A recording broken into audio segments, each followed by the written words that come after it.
Hey friends, welcome to Gardening with Creekside. Today we want to show you this fantastic bed that we created at the entrance to the nursery.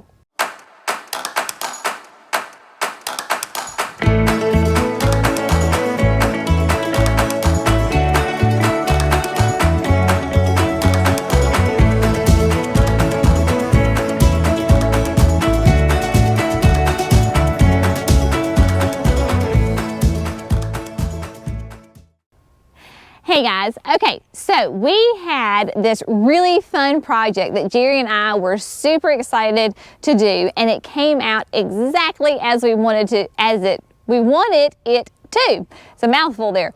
So I want to walk you through and show you, because we've got some really neat plants in here and it's just a lot of fun stuff going on. Okay, so we own a nursery, it's Creekside Nursery, and so this is the entrance to the nursery. We have a fence and a gate, so we wanted this bed to be really attractive, so when people come, they're like, I am about to enter into this fantastic nursery. So we have been planning this for quite a while. This area has been, I would say, kind of an unsightly area because it's just kind of a weird area. It's partial sun, part shade, but the sun that it does get tends to be really hot in the summertime. The soil was terrible, so we needed to amend the soil. We're at kind of the bottom of a hill, so we would get a lot of water runoff. So we had to build this bed up and divert the water so that it would not run through this bed.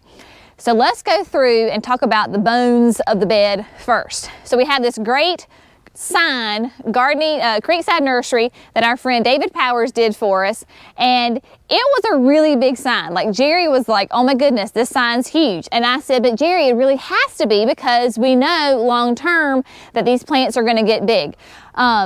These trees are some of the coolest trees. I'm so excited to share them with you.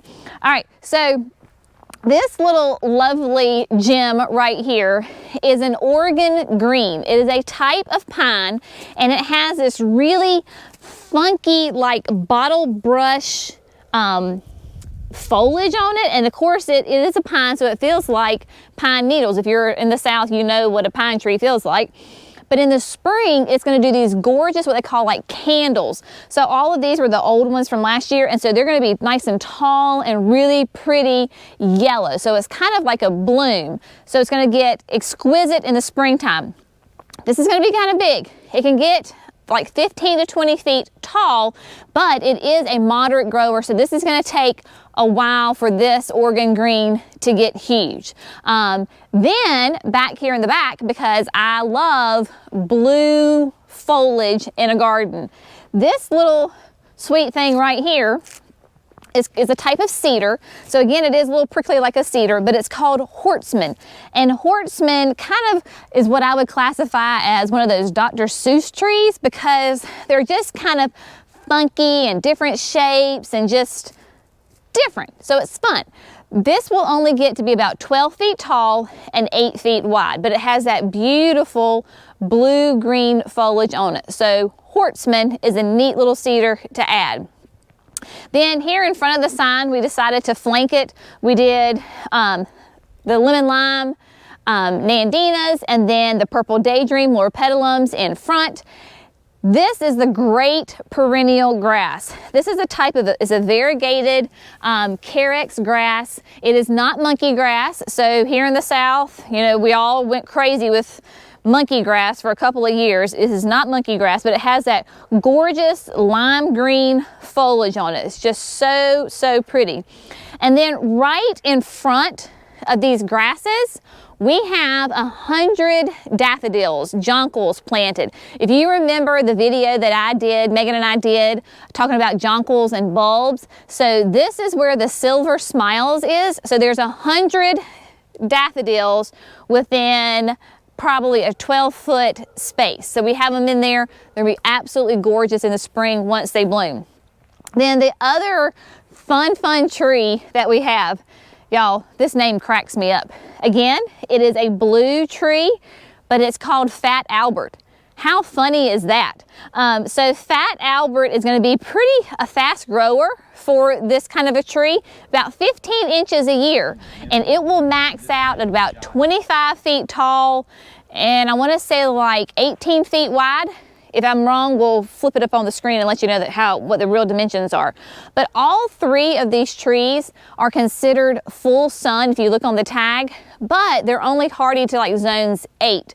So for us, you know, we're a zone 7B. So because this area does get more shade, it's not just the full sun all day, these should do great. And planted them in this late fall. So their roots are getting nice and established. So come springtime and summer, they should do great. So we've got those bones in there. We've got the jonquils in here. And then we have got a big area for annuals to go in here. So come this spring, we are just going to absolutely chock this area full of massive color. Right now we just have some pansies in here and some ornamental kale and cabbage, but this whole area from the rock all the way up is going to be nothing but mass color with annuals. It's going to be gorgeous. I'm so excited. So I've already started planning about what I want to put in here, so make sure you stay tuned in the spring for that. Speaking of the rock, this is a fantastic rock that came from our nursery. For those of you that have been to the nursery, maybe if you've ever seen where the pond is, this is that massive rock that was sitting out beside of the pond. It's naturally here. We didn't buy it. The good Lord planted it here. Jerry was able, the bobcat couldn't pick it up, but the tractor was able to. So Jerry was able to pick it up with the tractor and very carefully bring it up the hill and place it right here. And we just think it really adds a great interest to the whole bed. Now in front of this rock, I have got 50 more jonquils. But this is, instead of the silver smiles, this is the baby doll. So it's a little bit of a shorter jonquil. So there's 50 of them just right here. So come spring, they're going to come up in front of this rock and be gorgeous, gorgeous, gorgeous. And then we have yet another here on the corner of the bed is going to be a different type of the carex grass. So it's in the same family as the carex over there, but it is a little bit shorter. It's not quite as yellow. It's more of a white center with green edging. And so it just kind of brings a little bit of an interest to this bed. And if a car drives over it, it won't be the end of the world. So those guys are right there. Now, coming back up here, because there's a couple of things I forgot to tell you. We have also 3 of the Bloomathon red azaleas. So these are from PW. So these guys will bloom like 3 times in the year.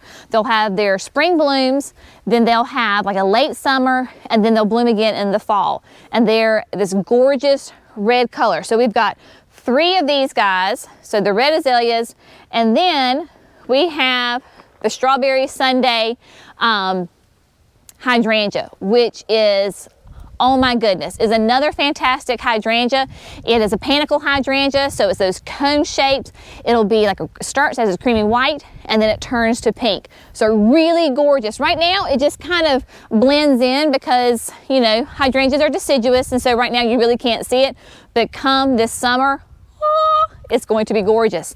And then back behind the hydrangea, we've got more of those baby doll jonquils. So this is just a really fun bed that we get to have, well, fun with. We get to play with the annuals. We got to do all sorts of fun shrubs and trees in here. It's just a great place to experiment and bring all sorts of colors and textures and just welcome people to the nursery. So I hope you have enjoyed this video. Thank you so much for gardening with Creekside. Make sure to like this video, subscribe to our channel, and we will see y'all next time. Bye.